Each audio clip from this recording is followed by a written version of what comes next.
Hello friends, welcome back to my channel dinner রান্নাঘর। আজকে আমি তোমাদের করে দেখাবো ডিমের চাটনি। এই রেসিপিটা আমার খুব ভালো লাগে পার্সোনালি। এটা ভাত রুটির সাথে কিন্তু খুব মজা লাগে খেতে। তো এখন তো গরম আসছেই, তো গরমের সময় সবাই একটু চায় টক মিষ্টি কোনো রান্না করে খেতে। এই ডিমের চাটনি কিন্তু খুব চটজলদি রেডি হয়ে যায়। আর এটা তোমরা ব্রেকফাস্টেও খেতে পারো, নাস্তাতেও খেতে পারো, কিংবা ডিনারেও কিন্তু খেতেই পারো। এটা কিন্তু রুটির সাথে খেতে খুব ভালো লাগে। তো আমি এখানে দেখতেই পাচ্ছ একটা কড়াই নিয়ে নিয়েছি। কড়াইতে বেশ খানিকটা সর্ষের তেল নিয়ে নিয়েছি। আর এখানে একটা বড় সাইজের পেঁয়াজ ভালো করে মিহি করে কুচিয়ে নিয়েছি। তারপরে সেটা একটু ভেজে নেব। খুব বেশি লাল লাল করব না, হালকা একটু নরম হতেই, হালকা একটু বাদামি রং হতেই কিন্তু এর মধ্যে উপকরণগুলো দিয়ে দেব।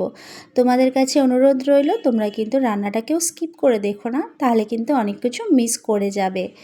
তারপরে যেই একটু পেঁয়াজটার রং একটু বদলে গেল, তার মধ্যে 1 টেবিল চামচ রসুন বাটা দিয়ে দিলাম। হ্যাঁ বন্ধুরা, এই চাটনিটা কিন্তু রসুন বাটা দিয়েই করতে হয়, তাহলে কিন্তু খুব টেস্টি লাগে। আর এখানে আমি 4টে টমেটো নিয়ে নিয়েছি। টমেটোগুলো বেশ লাল লাল হতে হবে, তাহলে কিন্তু চাটনির কালারটা খুব সুন্দর হবে। তাতে দিয়ে নিলাম স্বাদ অনুযায়ী লবণ। লবণটা এই সময় দেওয়ার একটা কিন্তু খুব ভালো উপকার আছে, কি তাড়াতাড়ি করে টমেটোগুলো গলে যাবে। তার মধ্যে দিয়ে নিলাম 2টো কাঁচা লঙ্কা চেরা। তারপরে কিন্তু এটা এখন অনবরত খুন্তি দিয়ে এরকম নাড়িয়ে দিতে হবে আর একটু ম্যাশ করে করে দিতে হবে। তাহলে কিন্তু কি হবে, পেস্টটা ভালো তৈরি হবে। যেহেতু আমি এটা কোনো পেস্ট তৈরি করে দিইনি। আর কেনই বা দিইনি পেস্টটা, অনেকক্ষণ বেশ রসিয়ে কষিয়ে রান্নাটা হবে, আর চাটনিটাও খেতে কিন্তু খুব ভালো হবে। তোমরা যারা রান্নাটা এত পর্যন্ত দেখলে, তারা কিন্তু অবশ্যই আমার চ্যানেলটাকে লাইক করে দিও আর সাবস্ক্রাইবও করে নিও। আর যদি রান্নাটা কোনো অংশে ভালো লেগে থাকে, তাহলে কিন্তু একটা কমেন্ট করে আমাকে জানিও রান্নাটা তোমাদের কেমন লেগেছে। তারপরে একদম যখন টমেটোটা ম্যাশ হয়ে গেল, কাঁচা গন্ধটাও চলে গেল, তারপরে দিয়ে নিলাম কিন্তু 1/2 টেবিল চামচ লঙ্কার গুঁড়ো, আর সামান্য একটু কালার হওয়ার জন্য দিয়ে নিলাম হলুদ গুঁড়ো। ব্যাস, আর কিন্তু কিছু লাগছে না এর মধ্যে মশলার উপকরণটা। এইভাবে কিন্তু ভালো করে একটু কষিয়ে নেব। আর মশলার সব কাঁচা গন্ধগুলো চলে যাওয়ার জন্য সামান্য কিন্তু একটু জল নিয়ে নেব। যারা আমার চ্যানেলে নতুন আসছো, আজকে আমার রান্নাটা নতুন দেখছো, তারা কিন্তু অবশ্যই আমার চ্যানেলটাকে সাবস্ক্রাইব করো, পাশের বেল আইকনটা প্রেস করে আমার সঙ্গে থেকে যেও। আর যারা সাবস্ক্রাইব করে দেখো, লাইক কমেন্ট করো, তাদেরকে তো অসংখ্য ধন্যবাদ জানাই। তারপরে এইভাবে যখন ভালো করে কষানো হয়ে যাবে, দেখতে পাচ্ছ পাশ দিয়ে হালকা হালকা একটু তেল উঠে আসছে, তখন কিন্তু একটা ডিম তাতে সামান্য একটু লবণ দিয়ে ভালো করে ফেটিয়ে এইভাবে কিন্তু ছড়িয়ে দেব। এখন কিন্তু কোনো নাড়াচাড়া করব না, একটুখানি পরে আমি কিন্তু এটা নাড়িয়ে দেবো, যাতে করে ডিমগুলো একটু হয়ে যায়।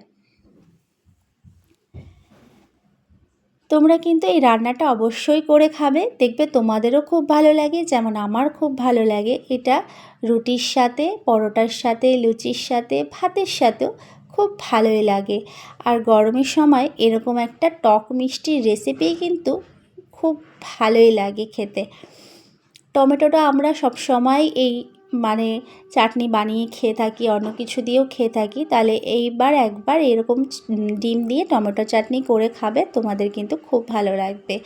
তারপরে বেশ ডিমটা হয়ে গেলে ভালো করে নাড়িয়ে চাড়িয়ে নেব। তারপরে আবার একটা ডিম এইভাবে ফেটিয়ে কিন্তু দিয়ে দিচ্ছি। দেখতেই পারলে এটা কিন্তু আমি 3 জনার মতন রান্নাটা করছি, তাই এখানে 2টো ডিম আর 4টে টমেটোর ইউজ হয়েছে। তোমরা এইভাবে পরিমাপটা কমিয়ে বাড়িয়ে নেবে, যে যতজনের জন্য বানাবে। তারপরে দেখো ডিমগুলো বেশ এইভাবে যখন ফুটে ফুটে আসবে, তখন এর মধ্যে কিন্তু দিয়ে নিলাম গোলমরিচের গুঁড়ো।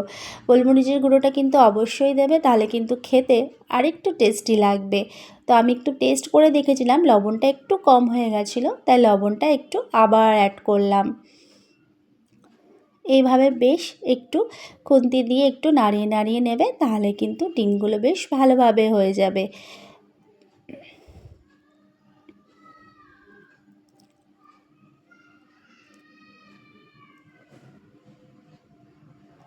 তারপরে দেখতেই পাচ্ছ যে তেলটা যখন এই পাশ থেকে যখন একদম বেরিয়ে আসবে তখন মনে করবে যে হ্যাঁ রান্নাটা কিন্তু হয়েই এসছে। আর নামানোর আগে সামান্য একটু টেস্টটাকে ব্যালেন্স করার জন্য একটু চিনি দিয়ে দিলাম, তাহলে কী হবে একটু টক মিষ্টি ঝাল খুব ভালো লাগবে খেতে। আর নামানোর আগে কিন্তু ধনেপাতাটা অবশ্যই দেবে। আজকের রান্না কিন্তু এই পর্যন্তই। দেখলে তো বন্ধুরা ডিমের চাটনি কত তাড়াতাড়ি রেডি হয়ে গেল। এটা কিন্তু তোমরা ব্রেকফাস্টে বানিয়েও খেতে পারো, খুব চটজলদি কিন্তু এটা হয়ে যায়। আচ্ছা, আজকের রান্না এই পর্যন্তই। নেক্সট আসবো অন্য কোনো রান্না নিয়ে। তো ততক্ষণ সবাই সুস্থ থেকো, ভালো থেকো। Thanks for watching.